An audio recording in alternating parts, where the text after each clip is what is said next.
ओम शांति। आज ये बहुत ही हर्ष की बात है कि हमारे पास ज्ञान मानसरोवर परिसर में विश्व प्रसिद्ध गूगल बॉय और कौटिल्य पंडित जी, बहुत ही जिन्होंने विश्व में ख्याति प्राप्त की है, देश भर में भी जो गए हैं और भिन्न भिन्न चैनलों पे आप देखते रहे हैं। मुझे बहुत खुशी है अपने इस ज्ञान मानसरोवर से ही जुड़े हुए पानीपत के हमारे सुखदेव नगर सेंटर की एक गीता पाठशाला कौंड में आप और आपका परिवार वो इस ब्रह्म कुमारी से भी जुड़े हुए हैं। आपने साप्ताहिक कोर्स भी किया। आप दादी हृदय मोहिनी जी जो चीफ संस्था की रही हैं, उनको भी आप ओम शांति रिट्रीट सेंटर में मिले। माउंट आबू में भी आपने विज़िट किया, मेरे साथ आप गए थे और वहाँ पर भी दादी जान की और सभी का आपने आशीर्वाद प्राप्त किया, शुभकामनाएं प्राप्त की। और आज हम सुनते हैं, आज मुझे ये भी बताते खुशी हो रहा है, जो छोटा सा कौटिल्य हमारा भाई जिसका आप फ़ोटो भी देखेंगे, लेकिन आज वो थोड़ा बड़ा हो गया है। 13 वर्ष की आयु में आप 10th में पढ़ते हैं अभी, लेकिन आप बड़े सुंदर पॉजिटिव थिंकिंग पे कई जगह लेक्चर देते हैं। तो कुछ हम आपसे पॉजिटिव थिंकिंग के बारे में आदान प्रदान करते हैं। तो सबसे पहले हम स्वागत करते हैं कौटिल्य भ्राता जी का, कौटिल्य पंडित जी का। आपका बहुत बहुत बहुत अभिनंदन। ओके, साथ में मैं कौटिल्य आपसे पूछना चाहूँगा, क्या आपको याद है जब आप छोटे थे और आप हमारे एक सुखदेव नगर सेंटर पे, मैं भी वहाँ उपस्थित था, आप आए थे जी, और आपने मेडिटेशन का साप्ताहिक कोर्स भी किया था। आपको यादें हैं या भूल गए हो बचपन की? नहीं, याद बिल्कुल है। और वहाँ पर आके ब्रह्म कुमारी इसके अंदर बाकी कई सारी दीदियों से मिल गए। उसके अलावा मेडिटेशन में जो अनुभूति हुई, में जो फीलिंग हुई, वो बिल्कुल तरीके से याद है। और सिर्फ वो नहीं, जितना भी एक मानसिक सुकून या फिर आप कहें तो जो कि मेंटल सेटिस्फैक्शन था, इमोशनल सेटिस्फैक्शन था, जो कि मेडिटेशन से मिला मुझे, दैट वाज रियली ग्रेट। और मतलब मैं उसके अलावा माउंट आबू, आबू रोड, इसके अलावा मतलब मैं कई जगह गया। दादी जानकी, दादी हृदय मोहिनी, सभी से मिलने का मुझे सौभाग्य प्राप्त हुआ। इसके अलावा मुझे कई जगह शिव बाबा की कृपा से मैं गया और वहाँ पर मुझे ब्रह्म कुमारी के आदर्शों के बारे में पता चला, जिनके तहत मुझे कई सारी नई चीज़ों का पता चला। देखिए, जैसे कि राजयोग है, इसके अलावा जो मेंटल सेटिस्फैक्शन है, इन सभी चीज़ों का मुझे पता चला, जिनकी वजह से आई फील। माउंट आबू में जब आप गए, वहाँ आपको कैसा अनुभव हुआ? माउंट आबू में जाके मुझे बहुत ही अच्छा लगा। वैसे तो वो जगह इतनी प्यारी है अरावली की गोद में, लेकिन उसके अलावा एक जो एनवायरनमेंट वहाँ था, एक जो वातावरण वहाँ पर बना हुआ था, वो बहुत ही ज़्यादा अलग था। वो आमतौर पर देखने को नहीं मिलता। आप ज़िंदगी की कश्मकश से बाहर आते हैं, जीवन की जद्दोजहद में मतलब आप लगे रहते हैं, फिर आपको एक सुकून की जगह, जहाँ पर सभी लोग मेडिटेशन के लिए जाते हैं, अपने अंदर सुकून भरने के लिए जाते हैं, वहाँ पर जाकर आपको एक पीस की फीलिंग हुई, then that was really great. मैं ये भी पूछना चाहूँगा, सारे विश्व की प्योरेस्ट सोल दादी जानकी को आपको मिलने का सौभाग्य मिला, जो कि होली मदर थी और 140 देशों में उनके द्वारा ही संस्था के सेंटर्स खुले। दादी हृदय मोहिनी, जिनके तन में स्वयं परमपिता परमात्मा का वो रथ। तो इन दोनों दादियों से मिलकर आपको क्या अनुभूति हुई? दादियों से जब भी मैं मिला, मैं 1-2 बार मिला था, मेरा सौभाग्य था। तो एक होती है एक तो होती है कि आप एक बहुत बड़े संत, एक बहुत बड़े महात्मा से मिलते हैं, लेकिन वो नहीं, एक मानसिक जुड़ाव, एक लगाव, एक वृद्ध और एक छोटे बच्चे के प्रति भी मुझे देखने को मिला। और वो लगाव, वो मानसिक जुड़ाव बहुत था मेरे लिए, इट वॉज ऑस्पिशियस।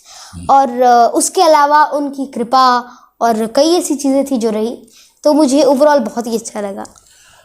मैंने सुना है कि अब आप एक अच्छे ट्रेनर बनते जा रहे हैं और कुछ आपकी यूट्यूब पर पॉजिटिव थिंकिंग पे क्लासेस सुनी, मुझे बहुत अच्छा लगा। नहीं, क्लासेस वगैरह ऐसा कुछ नहीं है, और ना ही मैं ट्रेनर हूँ। मुझे जो अलग अलग जगह से जानने को मिलता है कुछ अच्छा, वही मैं थोड़ा अपने ज़रिए, अपने माध्यम से बांटने की कोशिश करता हूँ। और अभी ट्रेनर वो तो बहुत ही बड़ी चीज़ है। हाँ, मैं थोड़ा बहुत कह लेता हूँ। अच्छा, जो भी थोड़ा बहुत कह लेते हैं, ये तो you are very good, down to earth and very egoless, but I was influenced by listening your one of the video, तो मुझे बहुत अच्छा लगा। मैं केवल ये पूछना चाहता हूँ आपसे प्रश्न, नो डाउट हमारा जीवन तो कंप्लीट पॉजिटिव है, लेकिन हम आपसे एक प्रश्न पूछते हैं कि मान लो कोई आपके पापा ही हैं, कोई और हैं, मान लो आपको डांट रहे हैं और आपको कोई क्रिटिसाइज कर रहा है, कोई आपकी इंसल्ट कर रहा है, तो उस वक्त नेचुरल है नेगेटिव थॉट चलते हैं कि क्या ये बताओ हमेशा ही मेरे साथ ऐसे करते, तो then how you will become the positive in this situation? देखिए sir, one thing I like to say कि आपकी बुराई करना या फिर आपको क्रिटिसाइज करना और आपको डीमोरलाइज करना अलग अलग चीज़ें हैं। ऐसा भी होता है कभी कोई आपको नीचा दिखाने के लिए, आपका कॉन्फिडेंस तोड़ने के लिए आपको क्रिटिसाइज करता है। होते हैं कई ऐसे हमारे वेल विशर्स भी होते हैं जो हमें, अगर हम गलत पथ पर हों, हमको सही दिशा, सही डायरेक्शन देने के लिए हमको क्रिटिसाइज करते हैं।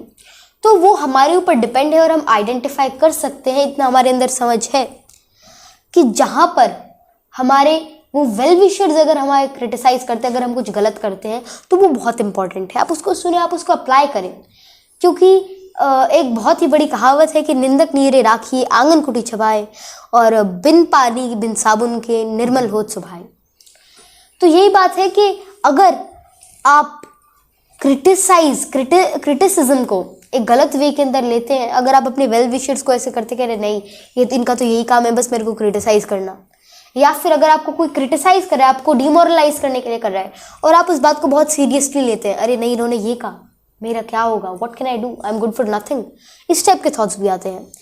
तो हमें करेक्ट सिचुएशन के अंदर करेक्ट एक्ट करने के लिए सबसे पहले ये जानना होगा कि जो हमें क्रिटिसाइज कर रहे हैं वे कौन है। अगर वो हमारे अच्छे के लिए क्रिटिसाइज कर रहे हैं तो वे जनरली वो क्रिटिसिज्म के कैटेगरी में नहीं आता, वो हमको करेक्ट करने की कैटेगरी में आता है। क्रिटिसिज्म थोड़ा अलग वर्ड है, लेकिन जो हमें डिमोरलाइज करते हैं हमें उनको कम्प्लीटली इग्नोर करना चाहिए, और जो हमारा गोल है, जो हमारा पाथ है, उसको फॉलो करने की सोचनी चाहिए। गुड।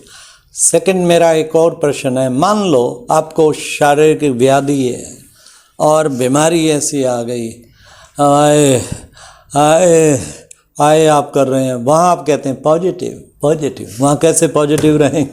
तो देखिए, अगर आप बीमारी की बात करें तो एक चीज़ मैं कहना चाहूँगा, अभी इस पैंडेमिक के भयावह दौर में बहुत लोगों की जान गई, पता नहीं कितने घर उजड़े, और उनका सबसे बड़ा कारण था यही कि वे इस सिचुएशन के अंदर नेगेटिव सोचते थे, और ये कंप्लीटली करेक्ट है। देखिए, कोरोना का कोई इलाज नहीं था, अब भी नहीं है, बस वैक्सीन है, और वो अभी मतलब इफेक्टिव तो है, लेकिन एक परमानेंट वैसा इलाज नहीं है, कोई दवाई नहीं है।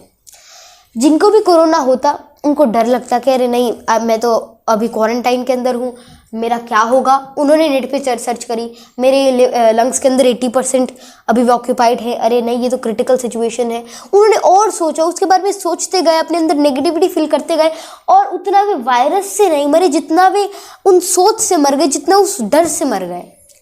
तो अगर वे सोचते कि अरे नहीं मेरे अंदर जान है और मैं ठीक होऊंगा, अगर एक ठीक होने का जज्बा, एक ठीक होने की चाह बहुत ही ज़्यादा पावरफुल होती है, और अगर आप उस वे के अंदर लेते हैं पॉजिटिविटी को, तब ये हमेशा काम करेगी। वरना अगर आप इसको नेगेटिव सोचते हैं कि अरे नहीं अब मेरा क्या हो सकता है, फिर वो आपको और ज़्यादा इफ़ेक्ट करेगी, आपको बहुत ही ज़्यादा वो कर्व करेगी आपके हर टाइप के परफॉर्मेंस को, आपकी हेल्थ को भी बहुत ज़्यादा कर्व करेगी। तो आपको पॉजिटिव थिंकिंग, भले ही कोई बीमारी का केस हो, लेकिन आपको हमेशा पॉजिटिव तो सोचना ही होगा। लास्ट, बहुत अच्छे आप सचमुच एक अच्छी चीज़ें पॉजिटिव पे, और बड़े अचानक मेरे क्वेश्चन हैं, कोई मैंने ये नहीं कि आपको पहले से बताए हों और आपने प्रिपेयर कर लिए हों। इसका मतलब आप इस छोटी सी उम्र में, 13 वर्ष की उम्र में उस गहराई तक पहुंच गए हैं जो बड़े बड़े सीनियर सिटीजन नहीं पहुंच पाते। नहीं, गहराई तो मेरा लास्ट क्वेश्चन ये है जी कि अगर कुछ लॉस हो गया, आपका घर का नुकसान हो गया, कुछ और हो गया, पैसा बिजनेस में बड़ा लॉस हो गया, सारा इंडस्ट्री, आदमी को गम लग जाता है, ओहो अब मेरा क्या होगा, दिवाला निकल गया मेरा। तो एट दैट टाइम कैसे मनुष्य पॉजिटिव रहे? देखिए, एक चीज़ मैं कहना चाहूँगा, अगर आप सोचिए, धन और दौलत है वो आने जाने की चीज़ है। अगर किसी का लॉस भी हो जाए तो आप इमेजिन करिए उसका कितना लॉस हुआ। फिर आप सोचिए, एक आदमी है, उसके हाथ पैर कट गए, उसकी बॉडी ही छीन गई, आधी उसके ऑर्गन्स छीन गए, उनका कितना बड़ा लॉस है।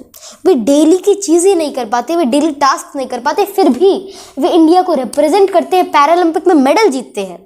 हमारे 19 मेडल्स आए और 19 के 19 ऐसे केसेस हैं जहाँ पर अगर कोई नॉर्मल इंसान होता, अगर वे पॉजिटिव नहीं सोचते तो वो शायद डिप्रेशन से शायद अब मर गए होते, क्योंकि उनके लिए डेली टास्क भी इतने मुश्किल है, तो कुछ आगे सोचने की तो क्या मजाल। अगर जब उनके साथ ऐसा हुआ तब भी वे इतने पॉजिटिव रहते, तब भी उनके अंदर कुछ करने की चाह है, तो आपका तो एक टेम्पररी चीज़ ही गई है जो आ भी सकती है वापस। अगर आपकी उसका लॉस हुआ फिर कैसा लॉस, वो तो आप उसका तो आप भरपाई कर सकते हैं अगर आपके पास टैलेंट है, एक जज्बा है, और अगर आपके अंदर असलियत में आप कैपेबल हो तो आप वो फिर से कर लोगे। लेकिन जिनके पास कोई चांस ही नहीं है, अगर किसी के पैर कट गए तो उसके पास चलने का क्या चांस है? वो भाग तो नहीं सकता, भले ही प्रोस्थेटिक लेग्स हो, लेकिन वो बात नहीं आएगी। हाँ, वो और चीज़ें कर सकते हैं। तो वो लोग जब वही अपने आप को इतने आगे सोचते हैं, कुछ अच्छा कुछ नए करने की सोचते हैं, तो पैसा आना जाना ये तो बहुत ही छोटी बात है। Good, very good. और लास्टली मैं कहूँगा, आपको गुड विशेस देना चाहूँगा कि एक प्रॉमिस देवें कि आप मेडिटेशन ज़रूर रोज़ाना थोड़ी देर प्रैक्टिस करेंगे, और ईश्वरीय महावाक्यों का सार हम आपके पास भेजते रहेंगे, जिसको मुरली कहते हैं जी। वो भी सुना होगा ना, तो हाँ। वो भी आप थोड़ा सा ज़रूर उसके लिए टाइम निकालेंगे, और टाइम टू टाइम ज्ञान मानसरोवर और माउंट आबू भी भ्रमण करते रहेंगे। क्या आप ये प्रॉमिस दे सकते हैं? हाँ, पक्का। प्रॉमिस पैरों में नहीं होता, हाथों में होता है, दृष्टि लेते हुए।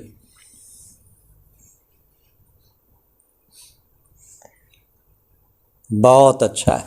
आयुष्मान भाव, इन यशस्वी भाव और सदा विजयी भाव। बहुत अच्छा। ओम शांति।